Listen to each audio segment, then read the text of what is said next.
Hey guys, this video is about 10 travel stories from 10 different countries. And I think the most important thing when you have went somewhere is that you have some stories to tell. Otherwise I wouldn't count it as a real visit. That's my number one criteria, is that you have a good story to tell from each of the places you went to. So yeah, let's hit it off. England.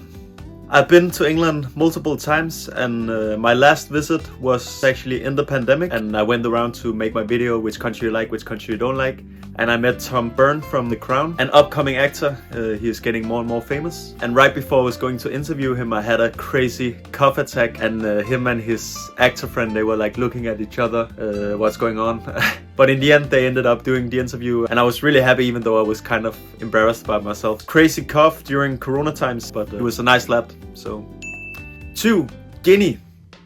I went to Guinea 3 times while I traveled West Africa and traveled all around the country. And at one point, I took a motorbike out in the rainforest, some of the worst roads ever. And after 1.5 hours, I got to this waterfall, Kambadaga Falls, and it was just mind-blowing. Like, I've never seen such an impressive waterfall under the circumstances, because I didn't expect it to be this pretty, and it was just out of this world, like amazing waterfall. So that was pretty epic. 3. Libya. I went to Libya with my Swedish friend Chris as the first travelers in 8 months because of COVID and because of the ongoing civil war in the country. It was amazing to see the beautiful sights of Libya, but I will still remember Libya for having a crazy food poison that almost destroyed my trip completely. I was trying to play it cool, but it was a really tough one, and one of the days at around 7 PM I went straight to bed and I woke up next morning, and that helped to get a good night of sleep, but that was really rough. That was the roughest part of Libya for me, that food poison. Beautiful country anyway, and such nice people. I really like Libya. Angola. So in Angola I traveled a bit around also and went to the north of the country. And there I saw a shipwreck village with like 100 people living in the shipwrecks. I've honestly never seen that before. Like, it was really impressive. Like, the small kids were like waving at you out from the ships. And just imagine to live in a shipwreck. That's something else, right? Suriname. When I came to Suriname, I didn't have a tourist card, and that was needed to get in. So they actually refused me to enter the country at first. And I put on my crying face, and at last there was a lady at the border who was like, okay, let's fix this. And in the end, she took my money and we figured it out. And I was really happy to go to Suriname. And yeah, Suriname, mooi land. It's a beautiful country. Suriname, mooi land. New Zealand. So I drove around New Zealand for almost a month with a Swedish and German guy I just met the day before we started the round trip. And it was a crazy trip. It's a long time ago now, and at that time I wasn't used to drive in the opposite way of the road. That was my first time trying this.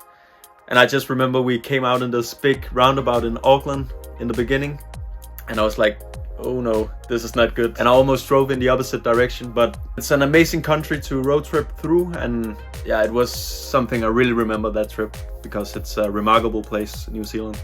Yeah, it was just a very confusing start to the New Zealand trip, but it's an amazing country to road trip. Kenya. Okay, so I went to Kenya 2 weeks after there was a crazy terrorist attack from Al-Shabaab in Nairobi. And I remember we went to the mall where it happened, and I've never seen so much security before going inside of a mall. At that time, the security checks were insane.